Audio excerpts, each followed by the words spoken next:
کہا جاتا ہے کہ جمعے کے دن جو لوگ مرتے ہیں ان کے بارے میں کہ بھئی جو جمعے کے دن فوت ہونے والے ہیں اور ان کے فضائل بھی بیان کیے جاتے ہیں، تو حدیث کی روشنی میں جمعے کے دن کی جو موت ہے عذاب قبر سے حفاظت اور شہادت کا ثواب۔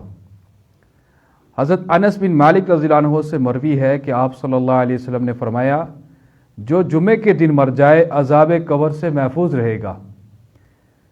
حضرت ایاس بن ابی بکر سے مروی ہے کہ آپ علیہ السلام نے فرمایا، جو جمعے کے دن انتقال کر جائے اسے شہید کا ثواب ملے گا، فتنہ قبر سے محفوظ رہے گا۔ تو یہ حضور علیہ الصلوۃ والسلام کی طرف سے جو خاص کر کے جمعے کے دن جو لوگ مرتے ہیں، ایک تو عذاب قبر سے ان کو محفوظ رکھا جاتا ہے، دوسرا یہ ہے کہ ان کی گویا کہ شہادت کی موت ہے۔ یہ جمعے کے فضائل ہیں۔ اسی طرح کس وقت اور حالت کی موت بہتر ہے، یہ بھی ہمیں معلوم ہونا چاہیے کہ جب انسان مرتا ہے نا، آج کل کے زمانے کے اعتبار سے علم ہونا چاہیے، پتہ ہونا چاہیے۔ عبداللہ بن مسعود رضی اللہ عنہما سے مروی ہے کہ آپ صلی اللہ علیہ وسلم نے فرمایا، جس کی موت رمضان المبارک میں ہو وہ جنت میں داخل ہوگا۔ یعنی رمضان کا پورا مہینہ، یکم رمضان سے لے کر چاند رات تک، یعنی جو رمضان کے عرصے میں جائے گا وہ جنت میں داخل ہوگا۔ جس کی موت عرفہ کے دن ہو جائے وہ بھی جنت میں داخل ہوگا۔ جس کی موت صدقہ کے موقع پر ہو، یعنی صدقہ خیرات کے بعد ہو، وہ بھی جنت میں داخل ہوگا۔ مطلب یہ ہے کہ ان اعمال سے گناہ معاف اور خدا پاک کا قرب حاصل ہوتا ہے۔ جب گناہ نہیں اور خدا پاک کا تقرب، تو یقیناً جنت میں جانا ہوگا، چونکہ جنت میں جانے سے گناہ ہی حائل اور مانع ہوتا ہے۔ تو اب یعنی ایک تو رمضان کا جو مہینہ ہو گیا، روزے جو ہیں رمضان میں جو لوگ دنیا سے جاتے ہیں تو ان کا کیا ہے کہ ان کے لیے جنت واجب ہو جاتی ہے، جنت میں داخل ہوں گے۔ یوم عرفہ، یہ جو حج کے زمانے میں جو یوم عرفہ کا دن ہے، اور اس میں ایک مزے کی بات کہ جو بندہ صدقہ کرتے ہوئے، یعنی صدقہ سے مراد یہ ہے کہ آپ لنگر کھلا رہے ہیں، کھانا کھلا رہے ہیں، خیرات کا کام کر رہے ہیں، اس حال میں جو لوگ انتقال کر جاتے ہیں ان کو بھی جنت واجب ہو جاتی ہے۔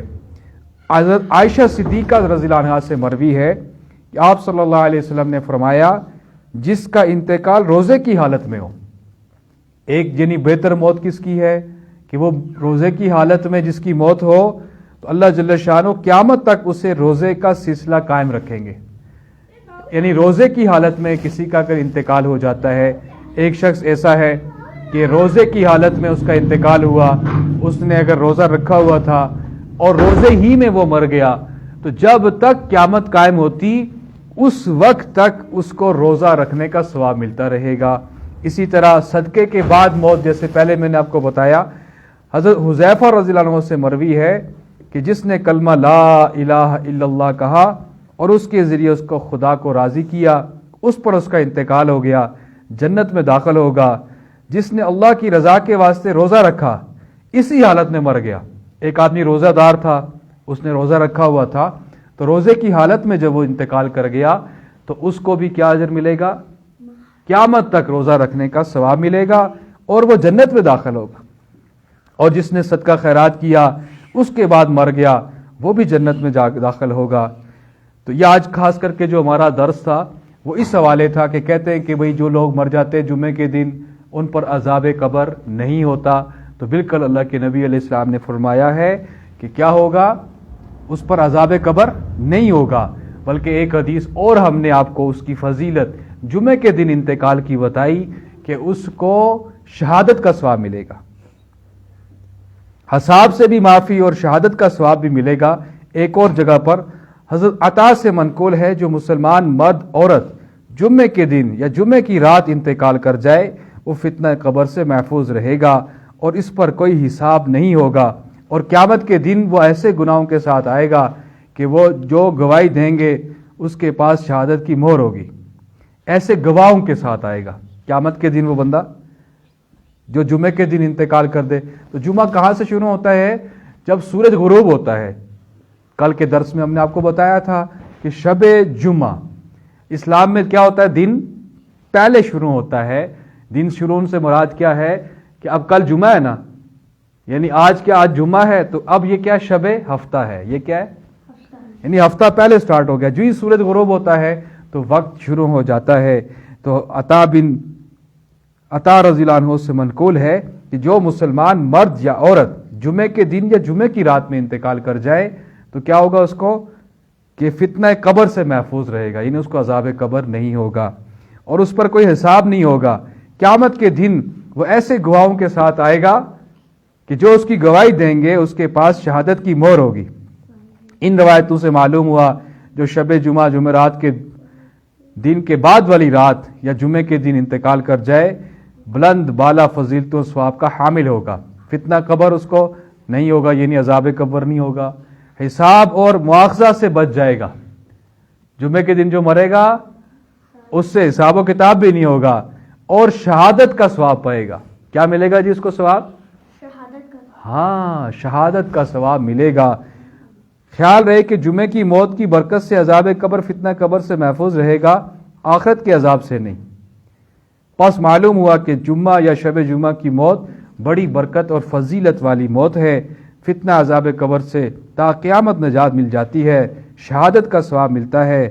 اس دن کی موت کی دعا مانگنی چاہیے، اللہم تقبل موتی بیوم الجمعہ وارزقنی بفضلک وکرمک۔ اب تو یہ بات ہوگی جمعے کے اعتبار سے۔ اب ہم نے اس بات کو سمجھنا ہے کہ تدفین کس وقت کرنی ہے۔ ہمارے ہاں ناواقف لوگ ہوتے ہیں، دین سے سمجھ نہیں ہوتی، دین سے دوری ہوتی ہے، تو وہ کہتے ہیں کہ بھائی کوئی مسئلہ نہیں، بھائی دیر کرتے رہتے ہیں۔ پہلے جو 3 چیزیں جن کے بارے میں حضرت علی کرم اللہ فرماتے ہیں کہ جو اللہ کے نبی نے فرمایا میں علم کا شہر ہوں، علی اس کا دروازہ ہے۔ حضرت علی نے فرمایا کہ حضور علیہ السلام سے سنا 3 چیزوں میں جلدی کرو، نماز کا وقت ہو جو جلدی نماز پڑھو، عورتیں یا مرد، ہم جو ہی اذان ہو جائے تو نماز پڑھنے میں لگ جائیں تو کیا ہوگا؟ ہماری نماز ضائع نہیں ہوگی۔ انسان کہتا ہے بعد میں پڑھ لوں گا، کوئی نہیں، تھوڑی دیر کے بعد پھر کرتے کرتے نیند آ جاتی ہے، یا پھر وضو کرنے کو دل دوبارہ چاہتا نہیں، بندہ کہتا ہے صبح پڑھ لوں گا، تہجد کے ٹائم پڑھ لوں گا، تہجد میں آنکھ نہیں کھلتی، عشاء کی نماز تو گئی۔ اس طرح عورتیں ہماری کہتی ہیں روٹی پکا لیتی ہیں، چپاتی پکا رہے ہیں، کھانا پکا رہے ہیں، تو کوئی نہیں بعد میں پڑھ لیں گے، تو ان کی نماز چلی جاتی ہے۔ ایک نماز جس کی فوت ہو گئی 2,88,00,000 برس جہنم کی آگ میں جلنا پڑے گا۔ پھر دوسرا حضرت علی نے فرمایا کام جس میں جلدی کرنا ہے، جنازہ کوئی فوت ہو جائے تو اس کی تدفین اور تجہیز و تکفین میں جلدی کرنی چاہیے، یعنی کہ آپ اس کو اگلے دن تک ویٹ کرتے رہیں اور انتظار کرتے رہیں اور ٹائم بڑھاتے رہیں، ایسا نہیں کرنا چاہیے۔ لوگ بھی تنگ ہوتے ہیں اور ایذائے مسلم بھی ہوتی ہے اور پریشانی بھی ہوتی ہے۔ اور تیسرا کیا ہے؟ بے نکاحی عورت، اس کے جوڑ کا اگر دیندار نکاح مل جائے، دیندار اس کے لیے کوئی رشتہ نکاح آ جائے تو اس میں بھی دیر نہیں کرنی چاہیے۔ تو اب جمعے کے اکثر میں نے دیکھا، بلکہ ہمارے عزیز فوت ہو گئے، جمعے کا دن تھا تو کہتے نہیں کوئی مسئلہ نہیں، میں نے کہا نہیں مسئلہ ہے، سورج غروب ہونے کے بعد جمعہ ختم ہو جائے گا۔ اول تو بہتر یہ ہے اگر جمعرات کو انتقال ہوئے ہیں تو آپ جمعے کی نماز سے پہلے تدفین کر لو، جمعے کی نماز کے بعد جمعے کے بعد لوگوں کو وہیں پر پڑھ لو۔ اور تیسرا درجہ یہ ہے کہ کم سے کم سورج غروب ہونے سے پہلے، سورج غروب ہو گیا تو پھر وہ برکت نہیں رہے گی، اور اس بات کو سمجھنا چاہیے۔ اس پر انشاءاللہ مزید بات ہماری جاری رہے گی، کن موقعوں پر موت جو ہے برکت والی ہوتی ہے، کون سے لوگ ایسے ہیں کہ جو مرتے ہیں اور ان کو بڑا ثواب ملتا ہے۔ آج کے درس کی کچھ باتیں دوبارہ سے دہرا لیتے ہیں، بعض ویوز بعد میں آتے ہیں دیکھنے والے، کہ جمعے کے دن کی جو موت ہے اس کے بارے میں آج ہمارا سیشن چل رہا تھا اور آج کا ہمارا درس تھا۔ کچھ لوگ بعد میں نماز پڑھنے آئے، ان کو بھی بات دوبارہ یاد ہو جائے کہ جو جمعے کے دن مرتا ہے اس کو عذاب قبر نہیں ہوتا اور اس کے لیے شہادت کا مقام ملتا ہے۔ اور دوسری حدیث میں کیا روایت ہوئی کہ کل اس کے ساتھ کچھ لوگ قیامت کے دن آئیں گے، وہ گواہ بن جائیں گے اس کے کہ ہم اس کی گواہی دیتے ہیں، اور اس کے پاس شہادت کی مہر ہوگی۔ مہر سے مراد جیسے آج کل آئی ڈی کارڈ ہوتا ہے، پاسپورٹ ہوتا ہے، اس پر ویزا لگا ہوتا ہے، سٹیمپ، ویزا سٹیمپ، مہر، تو اس کے پاس شہادت کی مہر لگی ہوگی کہ میں شہادت والوں میں سے ہوں۔ اور اسی طرح سے جو رمضان میں فوت ہو جائے، جو رمضان کے مہینے میں، اس پر بھی جنت واجب۔ جو صدقہ کرنے کے فوراً بعد فوت ہو جائے، صدقے سے مراد کیا ہے؟ کسی غریب کو پیسے دے رہا تھا، مال دے رہا تھا اور کھانے کھلا رہا تھا، اس حال میں فوت ہو جائے تو اس پر بھی جنت واجب ہو جاتی ہے. اور جو روزہ رکھ کر مر جائے، یعنی روزے کی حالت میں جس کو موت آ جائے، تو اس کے لیے کیا درجہ ہے؟ قیامت تک اس کو روزے کا ثواب ملے گا. اللہ جل شانہ عمل کی توفیق نصیب فرمائے.